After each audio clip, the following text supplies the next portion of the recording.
The sleek private jet soared through the clouds at 35,000 feet.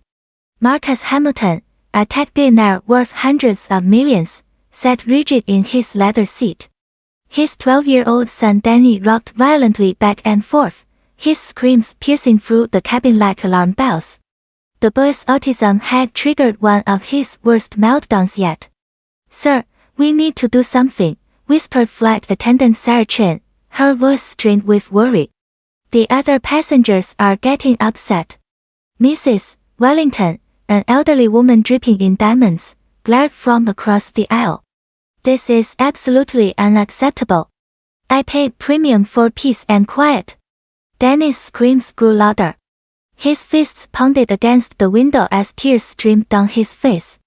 Marcus felt helpless, watching his son suffer while 30 other passengers stared with judgment and disgust. Then, a quiet voice spoke up from the economy section. "Excuse me, sir. May I try to help?" Everyone turned to see Jamal Washington, a 14-year-old black boy wearing worn sneakers and a simple t-shirt. His calm brown eyes held wisdom beyond his years. Mrs. Wellington's face twisted with outrage. "Absolutely not. Security. This child has no business in first class." Sarah hesitated, torn between protocol and desperation. "I'm sorry, but passengers aren't allowed to please," Marcus interrupted, his voice breaking. "Nothing else is working." Jamal moved slowly toward Danny, his movements gentle and deliberate. He didn't speak, didn't touch. Instead, he began humming a soft melody, barely audible above the engine noise. "Get that boy away from here this instant." "MRS," Wellington shrieked. "I will not have some street kid touching that child. It's probably a scam." "Ma'am, please lower your voice," Sarah pleaded, but Mrs. Wellington continued her racist tirade. "These people always cause trouble. He doesn't belong here. Make him go back where he came from." Other passengers murmured agreements, but Marcus watched in amazement. Danny's screaming had reduced to whimpers. The boy's rocking slowed as Jamal's humming continued. "How did you know to do that?" Marcus asked quietly. Jamal kept his focus on Danny but answered softly. "My little brother Kevin has autism too. He gets overwhelmed on buses and trains. Music helps him find his center again." Mrs. Wellington stood up, her jewelry jangling. "I demand you remove this child immediately. He has no credentials, no training. This is a liability nightmare." "The only nightmare here is your hatred," Marcus said firmly, his respect for the woman evaporating. But Danny suddenly convulsed, his breathing becoming rapid and shallow. The humming wasn't enough anymore. Panic filled the cabin as the boy's face turned pale. "Medical emergency." Sarah called toward the cockpit. "We need to land immediately." "Wait," Jamal said, never losing his composure.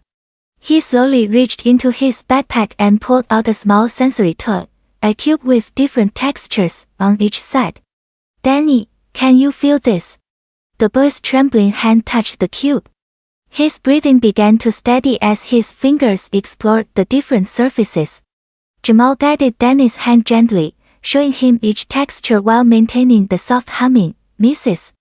Wellington's protests grew weaker as other passengers witnessed the miracle unfolding.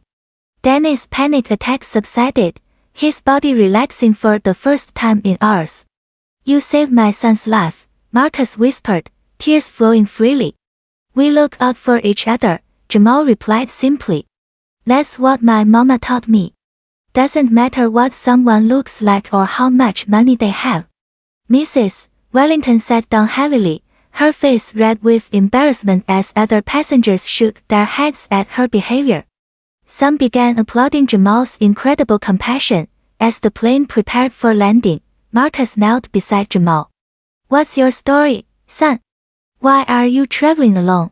"Flying to see my brother in the special care facility in Chicago. Saved up for 2 years for this ticket.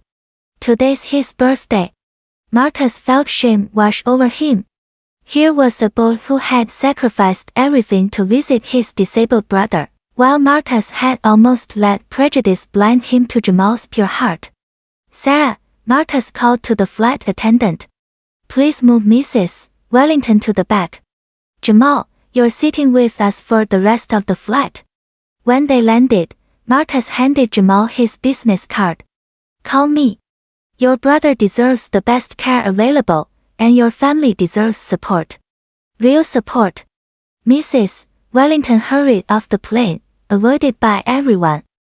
Her hatred had isolated her completely. Jamal smiled, still holding Danny's hand as they walked through the terminal together.